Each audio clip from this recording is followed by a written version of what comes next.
Hello and welcome to another fantastic edition of VU Sports Wire. Cutler Klein here alongside Max Schneider and Drew Sundaram. Thank you so much as always for tuning in. We have a fantastic multi-sport show for you today, bringing you all the action from Vanderbilt basketball, as well as looking at the Vanderbilt baseball team just for a second and talking about their upcoming season. And we'll take a quick look at Vanderbilt's 2018 football recruiting class that was finalized today on National Signing Day. A fantastic show for you. First, we are going to take a look at Vanderbilt basketball. They fell to the Auburn Tigers over the weekend. Auburn's a very good team, one of those many teams in the SEC that has a very, very good shot at the NCAA tournament. A really strong basketball team, and this conference, guys, is so incredibly deep. One thing that stood out in that game, though, was Vanderbilt's senior Jeff Roberson played all 40 minutes in this game. You know, we talk about all the time about how this season, that now that it's pretty much slipped away from any postseason potential, it's a good chance for these guys to show some of the younger players, that is, to show some of their stuff. But Jeff Roberson playing massive minutes in this game, 40 minutes of play, 30 points, leading the team by a mile. Is he one of the few bright spots on this team this year? Because he has been absolutely outstanding, and personally, I think his efforts should get him at least some G League looks come the end of his season. Yeah, he's really the bright spot of this team, and you said it with the G League looks. I'd look for him to be an all-SEC, probably second-teamer. If Vanderbilt was a little better, then he'd maybe be a first-teamer. But really the thing about Jeff Roberson's game, and we talk about it so much, is his motor. And his motor is something that never stops. It's what allows him at 6'6" to play bigger than he really is and to play really out of position. Jeff Roberson's a 3 by most standards, and he's playing the 4 in this system, and he's doing it excellently. He's going up against guys that are bigger than him every night. And another thing that strikes me about Roberson's game is that he really doesn't have any weaknesses. And I think that's really evident on every single night where he goes out to play. The past 5 games, he's reached 20 points, 30 in his last game. He's averaging 16.5 now on the season, upwards of 7 rebounds for a guy who, again, is only 6'6". I mean, he's an excellent defender. He doesn't defend much on the perimeter because he has to play so big in this system. And then he's shooting 50% from the field, 40% from the line, and 40% from 3 and nearly 90% from the line. Few point guards can put up numbers like that, and Roberson's been able to do it this year. So when you look, he's really peaked this season. He's really grown as a player. And he's not a guy who's gotten a lot of NBA attention, really any NBA attention, but he's the kind of guy who can go into a camp, a summer league team, and really amaze certain scouts and amaze teams and really work himself onto one of those rosters. Yeah, this very much feels like a basketball season where we've talked a lot about a lot of the downs. We've talked a lot about looking forward to next year. And in all that looking forward talk, I'm really glad that we're not just overlooking the contributions that Roberson has made to the team this year. Because when you're looking at the things that he's done for the Vanderbilt team, he's led the team in minutes, he leads the team in points, and he out-rebounded the next person on Vanderbilt's team by more than double, something like 160 rebounds on the season. So he's really that motor. He's got a ton of energy, and that's something that when you're competing for those spots in a G League or in camp, that's something that motor is what a lot of coaches can look towards for what really helps someone make a difference, especially when you don't have maybe the size. That's definitely something that can help make up the difference. And another thing about Roberson is that he's averaging 60 and 7. And what's really interesting is when you look at teams around the league, Miles Bridges of Michigan State's averaging like 17 and 7. And granted, Bridges is doing this with different players around him, but that's just to put into context the type of season that Roberson's having. And again, Vanderbilt doesn't have a ton of wins this year, but in those wins that Vanderbilt does have, Roberson's been significant in at least one way, points or rebounds, in each of those wins. So he's been really instrumental to this team, and it's really cool that now we're finally seeing that production keep up. One thing that I've mentioned this a million times about the way he plays, he's 6'6", which by no means should be the height of a profound rebounder, of a really skilled rebounder. And yet he's bringing down boards left and right. He's playing like he's 6'10". And this is a kind of a stretch of a comparison, but I think if you look at another guy of a similar height that's able to pull down rebounds like that, you go back to Charles Barkley. I mean, Barkley is a completely different body type than Roberson. He's much bigger. He uses the bigger frame to his advantage. That Roberson, he doesn't have that bigger frame. He's 6'6", but he's a very kind of athletic, almost a 3 looking guy, and yet he plays like he's a 5. And that's just hustle. That's pure 100% hustle. There's no one you'll find over the last 4 years that has given more effort and more focus into each and every game played than Jeff Roberson. You could probably throw Riley LeChance into that discussion, and I think that's a very fair thing to say. But Roberson is the guy who's given 110% each time he stepped on the floor, and I think for a lot of Vanderbilt fans, over the last 40 years have been probably the most tumultuous in the program's history, with a coaching turnover and with everything that's gone on. To be playing at this level that he is, despite the only thing that he's hearing about Vanderbilt right now is how good they're going to be after he's graduated, after he's gone. That's got to be so taxing on you, to be able to keep hearing about all the good that's going to happen after you're finished. You know, that's got to weigh on his mind. And you know, he's the kind of type that's very quiet, very reserved, but he's a leader, and he leads just by his hustle and by the way he plays on the floor every single time. And I think that's the kind of person that's invaluable to a program. And I think that's what Vanderbilt fans are going to miss the most about him. Yeah, definitely. And I think something we've seen at Vanderbilt is kind of the evolution of Roberson as a player. He came in, he always has been this quiet guy, but his play was kind of quiet his first 2 years as well. Played really outside the paint for the most part with Cornette and Damian Jones on the block. He was playing more of a shooting guard to small forward kind of role. And what we've seen is when he's been asked to do more, he's been able to pick up the slack and then some. And we see that on the boards. We've seen that in changing positions. Even when a guy who changes positions might compromise some of those NBA looks or some of those all-conference looks because you're being forced to do something it's not glitz and glamour. And he's scoring a lot of these points in the paint, but you still see some of the skill set that makes him such a great perimeter player. I mean, in the age of 3-and-D players in the NBA, and now we're seeing it a lot more in college basketball, Roberson is the prototypical 3-and-D player, and he also rebounds extremely well for his size. I mean, we saw that in the Auburn game. This looked like a blowout, and then Roberson went on a 6-0 run all by himself, hit another three shortly after, 9 points in a stretch of 2 or 3 minutes to get Vanderbilt back into this game. So it's been extremely interesting to see the growth of Roberson over the years and what he's meant for this program, but also what he's done with his own play and the skills that he's developed across the board that make him such an elite talent. Right, Keller, when you were first talking, you're talking about rebounding and the comparison to Charles Barkley. And rebounding is really interesting because it is definitely a combination of a lot of those hustle plays, especially when you look at someone and they have to crash the offensive board. Lots of hustle required for that. But there's also this intangible nose for the ball, and you definitely feel that Roberson has that when it comes to rebounding, always being able to have the right leveraging, right positioning, being able to track the ball when it comes off the glass and off the rim. That's definitely a big thing that works to his advantage. And what's really interesting is when you think about the narrative of Vanderbilt basketball, you hear a ton about Matthew Fisher-Davis, you hear Riley LeChance, you hear a lot of Luke Cornette. Roberson was never really that name that got tossed around casually when you're talking about Vanderbilt basketball. So now seeing the way that his play has developed, as you said, seeing him get more recognition and us all showing him some more love, I think that's huge. I think that's really good. Yeah. One thing I know for sure is that senior night this year is going to be an incredibly emotional night. Not just Roberson, but with LeChance and with Fisher-Davis, even though he's not playing. That's going to be a night because that's kind of the end of an era for Vanderbilt basketball. These are some of the last, not the entire last, but some of the last Stallings recruits that are going to graduate, and they've overseen a huge era of growth in Vanderbilt basketball, so that'll be emotional for sure. I just talked about the fact that Roberson probably has to have it weighing on his mind that people talk about Vanderbilt basketball next year. So naturally, what we're going to do next is talk about Vanderbilt basketball next year. Darius Garland, Vanderbilt's prized point guard recruit, is a semifinalist for the Naismith Award, which is, from my understanding, it's the equivalent of the Heisman Trophy in high school basketball for the year across the country. We already knew he was going to be an incredibly talented player, and every time highlight reels of him drop on Twitter, it makes your jaw drop, quite frankly. But it's an interesting conundrum for Vanderbilt at the guard position.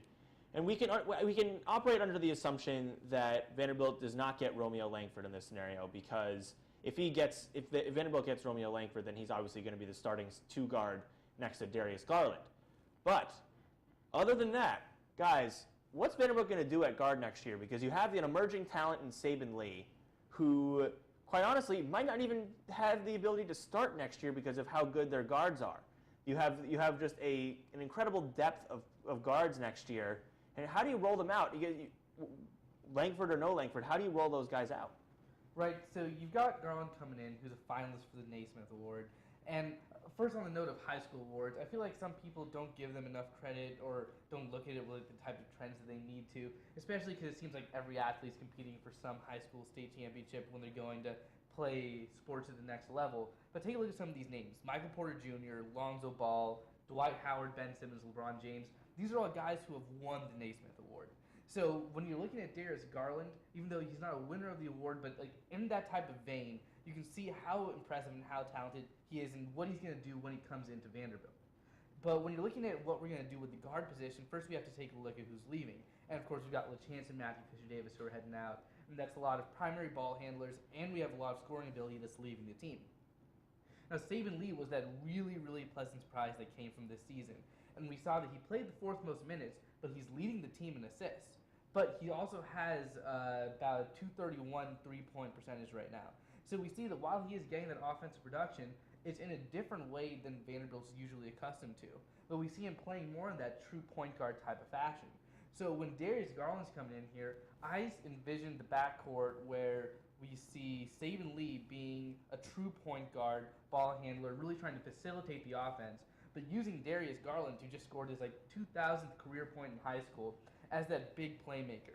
So I see the ball really going through these two people to start the offense, but I definitely see Saban Lee more as a facilitator and Darius Garland more as a big playmaker. Yeah, so here's where I agree with you, and that's the part about the Naismith Trophy. I don't think that's an award that's given enough credit, because to be even mentioned in this conversation means that the country in college basketball and in high school basketball, that Garland is recognized as one of the 10 best high school basketball players in the nation. And the fact that we're even discussing whether or not he's going to play point guard or shooting guard, it almost seems moot at this point. The fact that he's coming to Vanderbilt is a huge deal in and of itself. Here's where I disagree, and I think Garland has to be the primary point guard. And I say that for a couple of reasons. One is that while Garland is a 2,000-point scorer and he's an electric scorer, perhaps the best part of his game is his ability to facilitate with the basketball in his hands, and he's arguably the best ball handler in this class. I mean, his head coach, Hubie Smith, who's been coaching basketball in Tennessee for years, said that he thinks Garland is the best passer to ever come out of the state of the state of Tennessee, and he's coming to Vanderbilt to do so. So I think it would be a crime to keep him off the ball in that scenario. I think the dilemma here, and this is what you're speaking about, is that Lee is not a great shooter, and when you have a shooting guard off the ball, you expect that guy to be a guy who can knock down shots. And so that's why I think Bryce Drew, as he's done this season, and probably will continue to do, is he'll probably go with a three-guard approach. And we've seen that a lot this year. Peyton Willis starts as the third guard for this team. I don't expect that to change next year unless this team gets Romeo Langford, in which case I think Lee and Langford will both start, because you have that size now that you didn't have this year. If you have Shitzu starting and you have either Baptiste, Obina, Brown, one of those three guys starting, you have that duo in the front court that gives you that ability to play three guards and to have your shooters spaced out on the floor. So I see Garland probably playing the primary point guard position, but I wouldn't be surprised to see Lee get a lot of those looks. I think Lee, when he's forced to kind of have the ball in his hands at all times, we see a little bit that he's a little out of control. I think he's suited best with LaChance on the floor, where he doesn't have the full attention and is able to create his own shot. But that duo in the backcourt, and let's leave Langford out of the equation for now, is lethal with Saban Lee and Darius Garland. There's so much speed, there's so much passing ability. The offense figures to move a lot more. Right now it's a lot of a stagnant offense that results in three-point shots. I doubt that'll be the narrative next year with these two in the backcourt. It should be a high-energy offense for sure. Just for context, Garland is a semifinalist for the Naismith, and there are only 10 in the entire country. Out of every high school basketball player at an elite level, 10 of them, and Garland's one of them, which is pretty outstanding. He's also historically one of two first McDonald's All-Americans coming to Vanderbilt, including Sami Shittu, who's now, as we discussed, injured and out for the season in that regard. But I think the other factor we have to take into account here is that Vanderbilt's not only going to have a lot of guards that they're going to need to play, they're going to have a lot of forwards. You look at Aaron Nesmith factoring into the equation. He's a 6'6" small forward. How do they roll him into the lineup? You have Yanni Wetzel and you have Matt Ryan who are the transfers now coming into the fold. They're going to be able to play there. Simi Shatu and Ejike Obina and Jerry Baptiste. You have all these guys who are, they're not, Obina and Baptiste are obviously not forwards, they're centers, but around the big men, you might not be able to roll a 3-guard set without having to severely limit the minutes that you're giving some of your really talented forwards. So I think that's what could factor into this as well. The way I see it, perhaps you'll see Willis becoming the 6th man, and if you roll out Saban Lee and Garland at the same time, look, if Langford comes, I think you have to roll Garland and Langford right away and then make Lee your 6th man. But if Langford doesn't come, then Garland and Lee as a 1-2 could be a good combination. And the way you prepare Lee for that is you get him off the ball more this season. I think you could almost have a 2-point guard approach where either one of them brings up the ball, depending on just the possession, who wants to do it. I think that could also work as well. But the way you get Lee prepared for that is you put him in uncomfortable situations, you make him shoot a little bit more, you work on that ability so that when that happens next year, he can be ready to play that role. Yeah, another really interesting thing that we're going to have to look at is Bryce Drew and what he's going to do with all these potential lineups. Because he must feel like a kid in a candy shop at this point when he's just looking around and seeing all these possibilities. I could even see it getting as detailed as having different plays for different point guards based on who's bringing the ball up. And what's really interesting is that there's so many different possibilities. We really are going to have to take a look at those first 5-6 games to really figure out which lineups are going to be the most effective and how these plays are really going to end up breaking down. I mean, I can't even remember the last time that Bryce Drew's put the same starting lineup on the floor 2 games in a row, and that's when we don't have all these options on the bench. So suffice it to say, this lineup will change throughout the season, and I don't expect that just to be the case in the first few games. I still believe, though, that it's very difficult to justify bringing Saban Lee off the bench with the growth that he's had this year and the play that he's had, because going into next season, Saban Lee is currently your 3rd best player, with Garland and Shatu coming in, and we don't know about Langford, but he's your best returning player, and I think it's tough to bring your best returning player off the bench in favor of guys that haven't played at this program before. So I don't see Lee being that 6th man early. Maybe if they get Langford and they want to go with size, then that's fine, but I think that Bryce Drew will lean towards a 3-guard lineup given his proclivity to do that this year, and I don't think that'll change. But with Bryce Drew, it's anybody's guess. I mean, the lineup changes day in and day out, so it'll remain to be seen. Yeah, I think it was like 3 or 4 weeks ago that we were saying that we could see Saban Lee becoming the face of this Vanderbilt team. I think next season is going to be really tricky for Bryce Drew to maintain building all the hype around all these new incoming players, but trying to take advantage of the assets that he already has, especially in Saban Lee. The good thing about all this for Vanderbilt is that they're not going to have to rush these young guys in right away because they have so much in place already. They have guys like Lee. They're going to have guys like Ryan and Wetzel in the forward core, and they have guys like Lee and Willis who are ready to take on some extra minutes. Yeah, and Toy as well. Toy is still here. It'll be the lone senior there. Yes, Joe Toy, kind of the lone retirement home guy in the entire lineup. So that should be an interesting look at the way the lineup should turn out. And I think they won't have to rely on the young guys so much early on, which I think will help them in their development in general, even if a guy like Shatu is a one and done. That should be an interesting look at that for sure.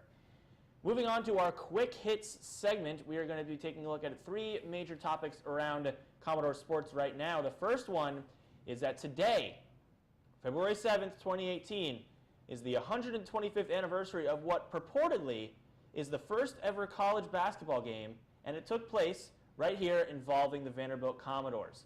February 7th, 1893, the Vanderbilts, as a newspaper reported it the day after that, took on the Nashville YMCA in a novel game known as basket space ball, as another newspaper had put it. And Vanderbilt won the game by a score of 9-6. It was also reported that year in the 1893 Comet Yearbook. Nashville sports historian Bill Trauber has been leading the effort to get this game recognized as the first ever collegiate basketball game.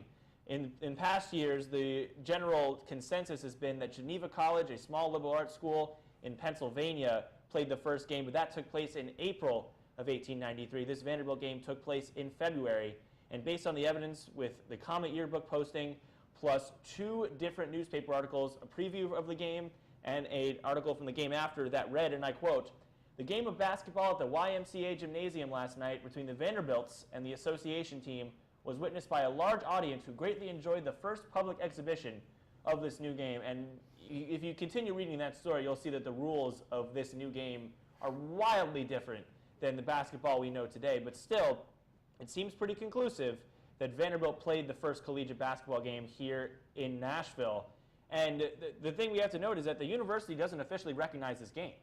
The university has not taken an official stance on what the first college basketball game was, for reasons that, who knows, they haven't said because they haven't acknowledged it. So, I mean, how cool is it, official or not, that Vanderbilt can claim pretty reasonably, and I think pretty substantially, the title of the birthplace of college basketball? I mean, it's an extremely interesting distinction, especially for Vanderbilt. I mean, when you talk about the birthplace of college basketball, you almost expect that to be some kind of mecca program like Kansas or Kentucky. You don't really associate Vanderbilt with this great college basketball history. But when you look back into the 1800s, the fact that Vanderbilt is playing this game and an extremely interesting set of rules for this game too. I started laughing almost at the positions of right center, right home, left guard. It reads like a football offensive line when you look at the positions of this game. But it's really extremely interesting, and it's a great history lesson, especially for this school.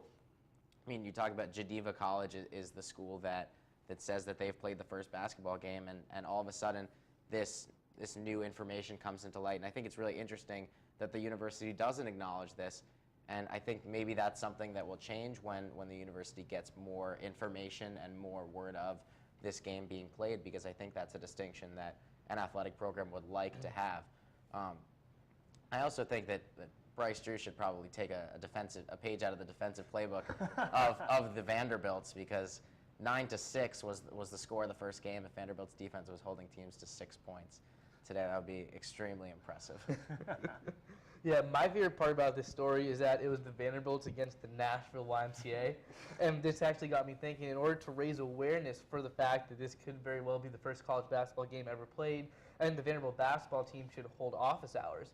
Because I feel like a lot of students complain about student athletes and their plays during the game. They go, I totally could have done that. So let's let the basketball team hold office hours. If you think you can do better plays, show up, and we'll just see what happens. I think that'd be a lot of fun. Yeah, I mean, Maxie mentioned the comparisons to football. One of the newspaper stories said the game in many of its features resembles football, but not nearly so dangerous to life and limb, which, I mean, nowadays, basketball and football could not be more opposite. So that's kind of an interesting look at the way that the sport was formulated in the era of Dr. James Naismith.